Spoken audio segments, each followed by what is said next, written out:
Halo, selamat siang para mahasiswa dengan mata kuliah Hukum Perdagangan Internasional. Hari ini adalah hari pertama perkuliahan Hukum Perdagangan Internasional. Tentunya kita akan membahas mengenai pengantar Hukum Perdagangan Internasional dari berbagai sudut pandang para ahli serta perkembangan hukum internasional itu sendiri. Sebagai pengantar, saya dapat menyatakan bahwasanya hukum perdagangan internasional adalah bidang hukum yang berkembang cepat di era globalisasi ini dan memiliki ruang lingkup yang cukup luas, sehingga hubungan-hubungan dagang yang sifatnya lintas batas dapat mencakup banyak jenisnya. Dari bentuknya yang sederhana, yaitu dari barter suatu barang, emas, logam mulia, ataupun alat-alat perkebunan, alat-alat pertanian, sampai kepada jual beli barang yang berupa komoditi, hingga hubungan atau transaksi dagang yang sangat kompleks. Kompleksnya hubungan atau transaksi dagang internasional ini sedikit banyak disebabkan oleh adanya jasa teknologi, khususnya teknologi informasi. Sehingga transaksi-transaksi dagang semakin berlangsung dengan cepat. Batas-batas negara bukan lagi sebagai halangan dalam proses bertransaksi atau melakukan perdagangan. Bahkan dengan pesatnya teknologi, dewasa ini para pelaku dagang tidak perlu mengetahui atau mengenal siapa rekan dagangnya yang berada jauh di belahan bumi lain. Hal ini tampak dengan lahirnya transaksi-transaksi yang biasa dikenal dengan e-commerce. Ada berbagai motif atau alasan mengapa negara atau subjek hukum atau pelaku dalam perdagangan melakukan transaksi dagang internasional. Yang menjadi fakta adalah bahwa perdagangan internasional sudah menjadi tulang punggung bagi negara untuk menjadi makmur, sejahtera, serta kuat. Hal ini sudah banyak terbukti dalam sejarah perkembangan dunia. Selain itu, besar dan jayanya negara-negara di dunia tidak terlepas dari keberhasilan dan aktivitas negara-negara tersebut di dalam hubungan perdagangan internasional. Sebagai suatu contoh, kejayaan Cina masa lalu tidak terlepas dari kebijakan dagang yang terkenal dengan nama Silk Road atau Jalannya Sutra.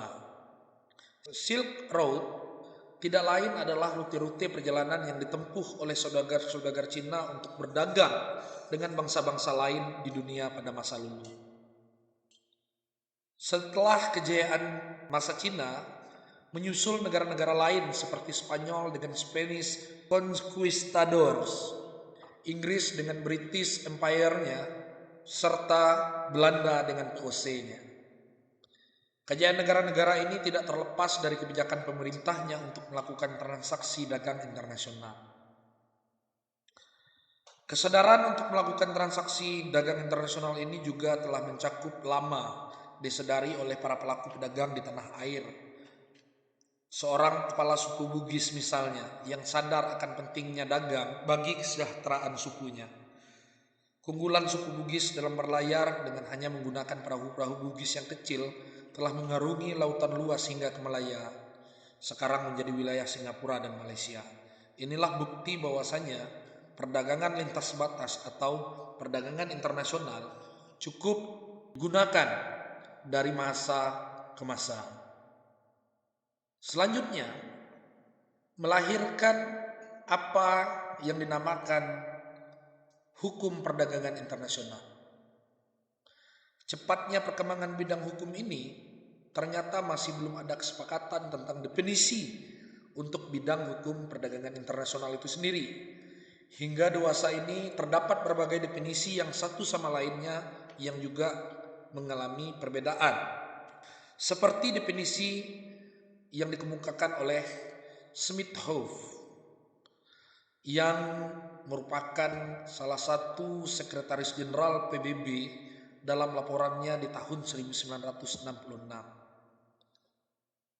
Smith-Solf mendefinisikan hukum perdagangan internasional sebagai the body of rules governing commercial relationship of a private law nature involving different nations. Definisi ini diartikan sebagai kumpulan aturan yang mengatur hubungan komersial yang bersifat hukum privat yang melibatkan berbagai negara. Dari definisi yang disampaikan oleh Smith-Hoff, maka setidaknya ada dua unsur-unsur dari definisi tersebut. Yang pertama, unsurnya adalah hukum perdagangan internasional adalah kumpulan aturan yang mengatur hubungan-hubungan komersial yang sifatnya hukum perdata. Unsur yang kedua adalah aturan-aturan hukum tersebut mengatur transaksi-transaksi yang berbeda negara. Definisi tersebut menunjukkan dengan jelas bahwa aturan-aturan tersebut bersifat komersial. Artinya, Smith-Hoff dengan tegas membedakan antara hukum perdata atau private law nature dan hukum publik. Dalam definisi itu, Smith-Hoff menegaskan bahwa ruang lingkup bidang hukum ini tidak termasuk hubungan-hubungan komersional internasional dengan ciri hukum publik. Dengan kata lain, Smith-Hoff menegaskan wilayah hukum perdagangan internasional tidak termasuk atau terlepas dari aturan-aturan hukum internasional publik yang mengatur hubungan-hubungan komersial. Misalnya, aturan-aturan hukum internasional yang mengatur hubungan dagang dalam kerangka GATT, atau aturan-aturan yang mengatur blok-blok perdagangan regional, aturan-aturan yang mengatur komoditi, dan sebagainya. Dalam salah satu tulisannya, Smith-Hoff dengan jelas menegaskan bahwa first, the modern law of international trade is not a branch of international law.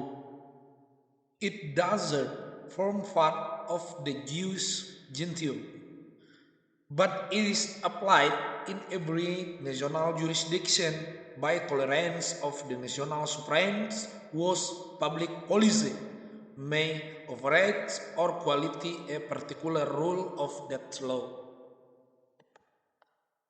Dari penjelasan tersebut, maka dapat diterjemahkan sebagai pertama, hukum modern perdagangan internasional bukanlah cabang dari hukum internasional.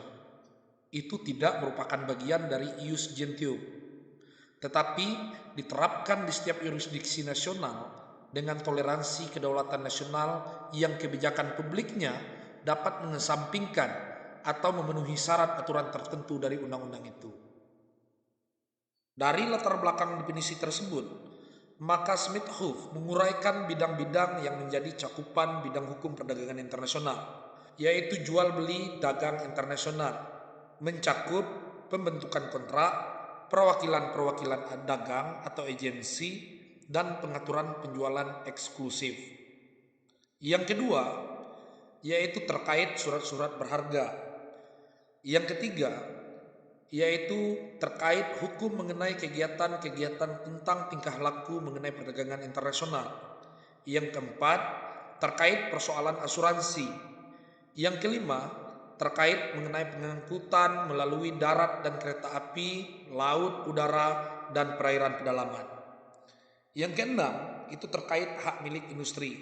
Dan yang terakhir, terkait persoalan arbitrase komersial. Definisi selanjutnya yaitu dari M. Rafiqul Islam. Dalam upayanya memberi batasan atau definisi hukum perdagangan internasional, Rafiqul Islam menekankan keterkaitan erat antara perdagangan internasional dan hubungan keuangan atau financial relation. Dalam hal ini, Rafiqul Islam memberi batasan perdagangan internasional sebagai a wide-ranging, transnational, commercial exchange of goods and services between individual business persons trading bodies and states. Jika batasan tersebut diartikan ke dalam bahasa Indonesia, maka dapat diketahui bahwasanya pertukaran barang dan jasa komersial lintas negara yang luas antara individu, bisnis, badan perdagangan, dan negara. Hubungan finansial terkait erat dengan perdagangan internasional. Keterkaitan erat ini tampak karena hubungan-hubungan keuangan ini mendampingi transaksi perdagangan antara para pedagang atau dengan pengecualian transaksi barter atau counter trade. Dengan adanya keterkaitan antara perdagangan internasional dan keuangan, Rafiqul Islam mendefinisikan hukum perdagangan dan keuangan atau International Trade and Finance Law sebagai suatu kumpulan aturan, prinsip, norma dan praktek yang menciptakan suatu pengaturan atau regulatory regime untuk transaksi-transaksi perdagangan internasional dan sistem pembayarannya yang memiliki dampak terhadap perilaku komersial lembaga-lembaga perdagangan. Kegiatan-kegiatan komersial tersebut dapat dibagi ke dalam kegiatan komersial yang berada dalam ruang lingkup hukum perdata internasional atau conflict of law, perdagangan antar pemerintah atau antar negara yang diatur oleh hukum internasional publik.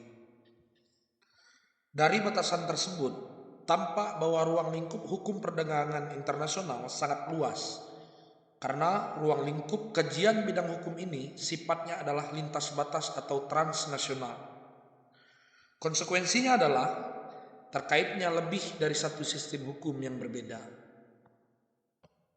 Definisi yang ketiga yaitu dari Michel Sanson. Sarjana lainnya yang mencoba memberi batasan bidang hukum ini adalah sarjana Australia yang bernama Michel Sanson.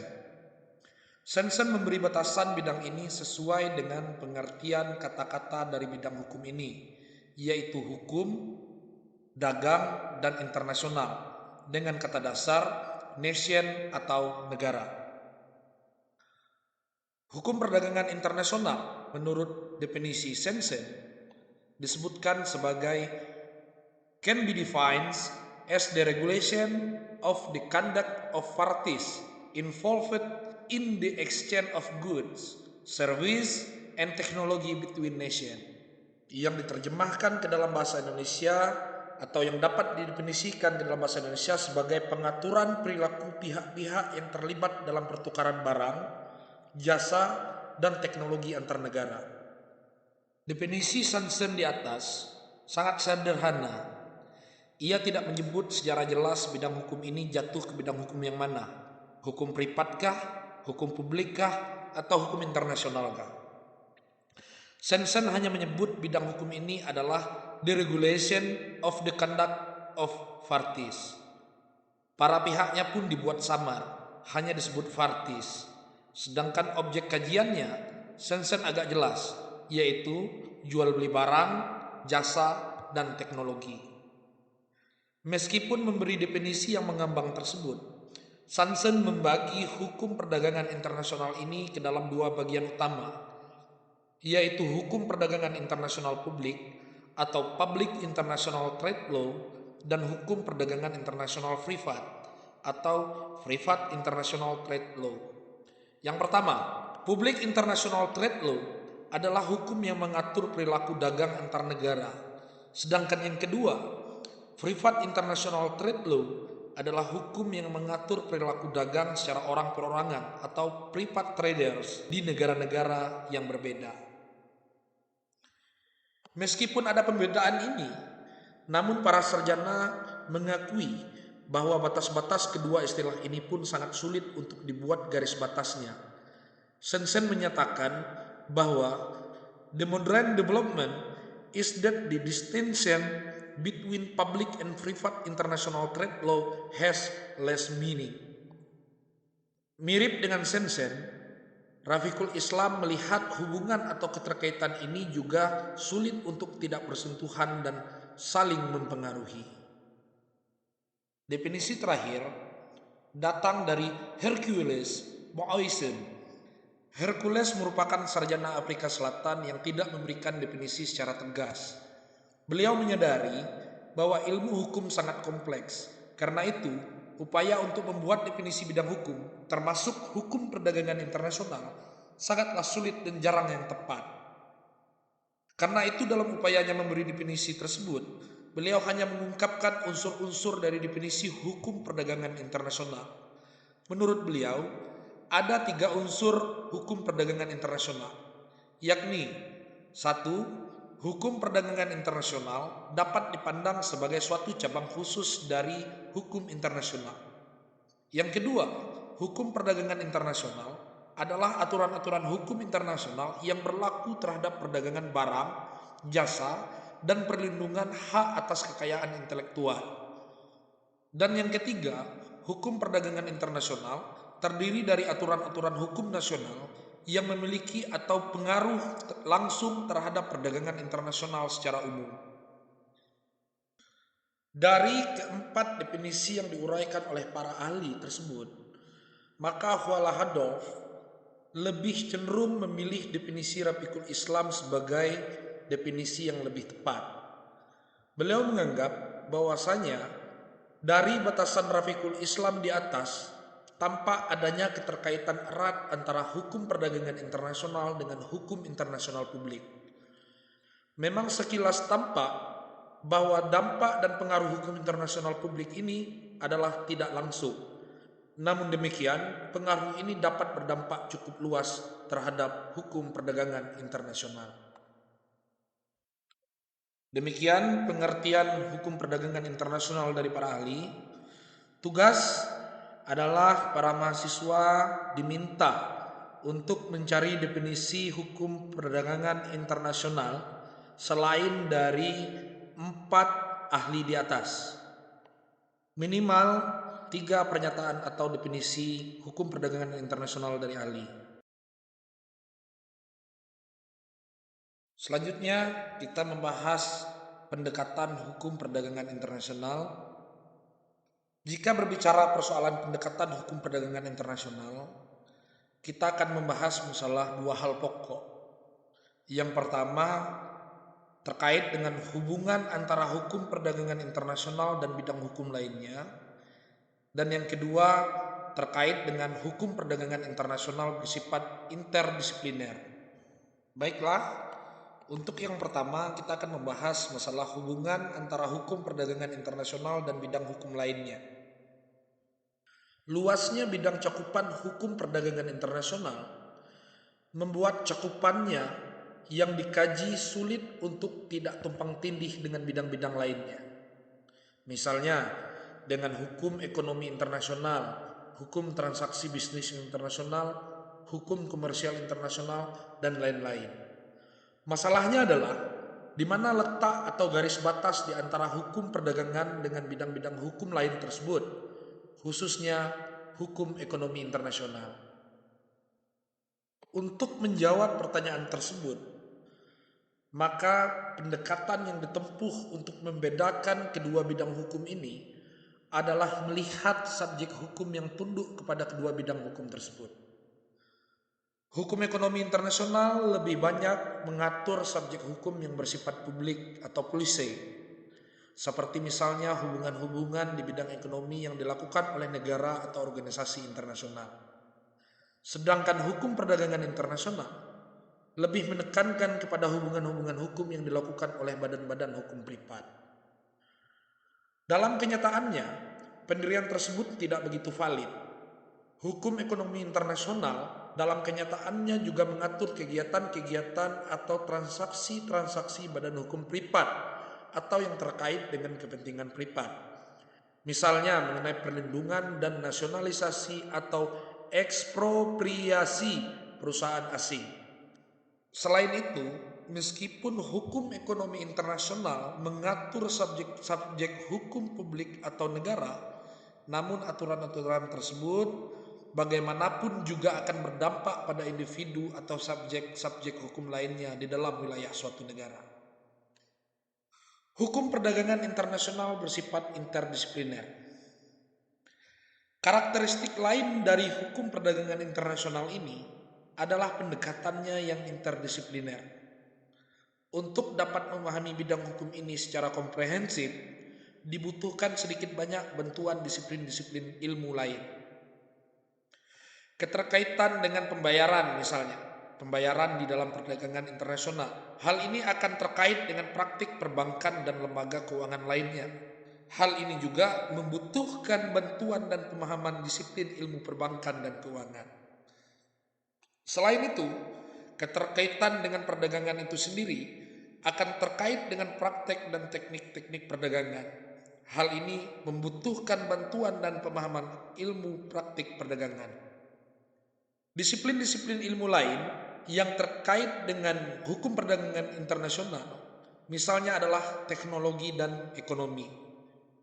Yang juga penting adalah ilmu politik, yaitu bagaimana kebijakan politik suatu negara yang berpengaruh terhadap kebijakan dagang suatu negara.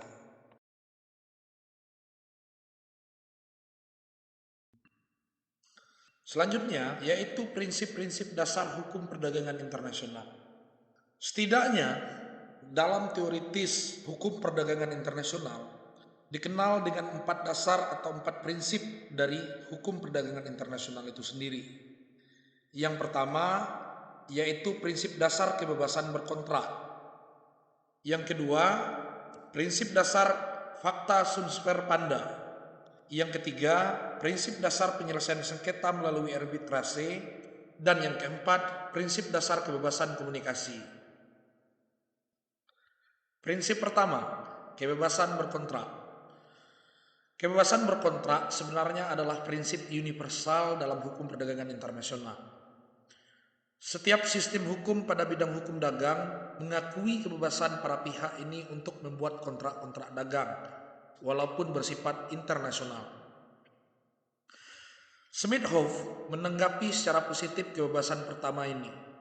Beliau menyatakan, "The autonomy of the parties will in the law of contract is the foundation on the which an autonomous law of international trade can be built.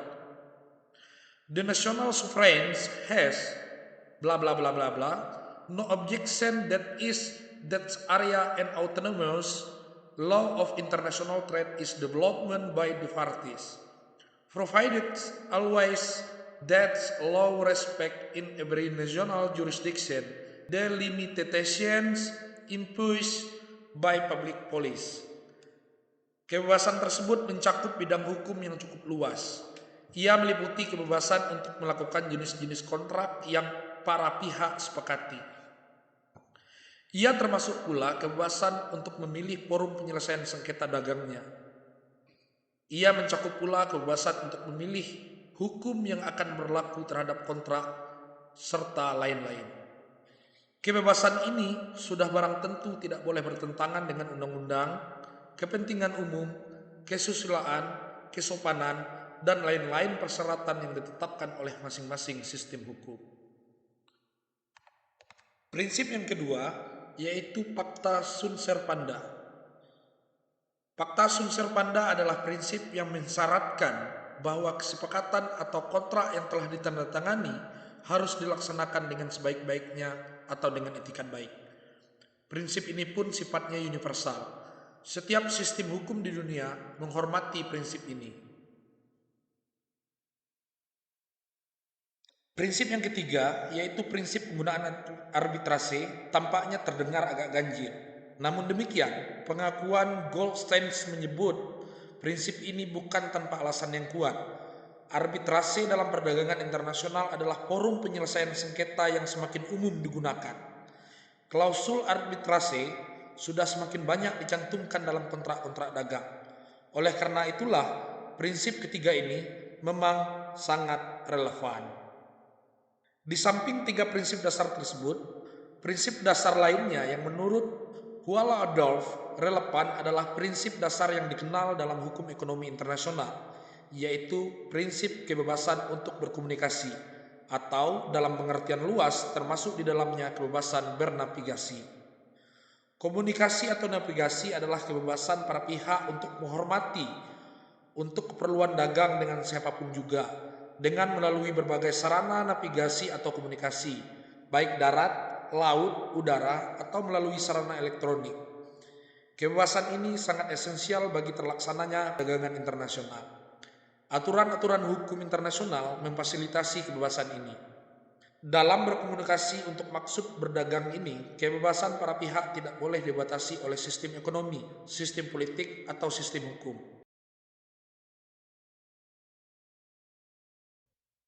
Selanjutnya, kita akan membahas tujuan hukum perdagangan internasional.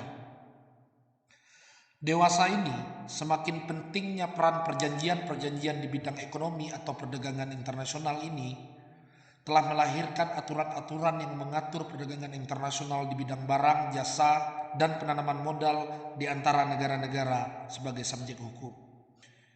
Tujuan hukum perdagangan internasional sebenarnya tidak berbeda dengan tujuan GATT atau General Agreement on Traffic and Trade yang dibentuk di tahun 1947 yang memuat dalam preambulnya.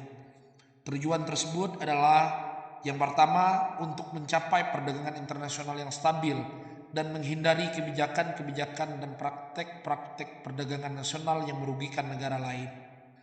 Yang kedua, untuk meningkatkan volume perdagangan dunia dengan menciptakan perdagangan yang menarik dan menguntungkan bagi pembangunan ekonomi semua negara.